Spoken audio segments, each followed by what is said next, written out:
সকাল সকাল বেরিয়ে পড়েছিলাম আসানসোলের একটা কাজে। ফেরার পথে দুপুরবেলা তখন আমরা ঘাগরবুড়ি যাব। এই যে মন্দির চলে এসেছি।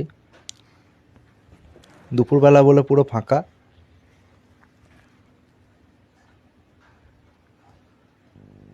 দোকানগুলো কোনো রকমে খোলা আছে।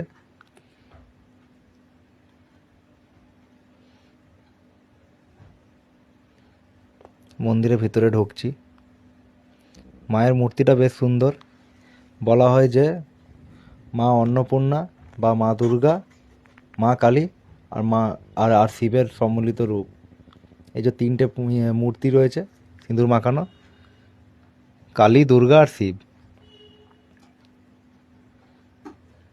মন্দিরের পিছন দিকটা চলে এসেছি। যে নদীটা আছে, এখানে অনেকজন ডুবেও মারা যায়, তাই যাওয়া নিষেধ। আর কলকারখানার জল পড়ে পড়ে জায়গাটা কেমন ফেনা হয়ে গেছে, নোংরা জল হয়ে গেছে।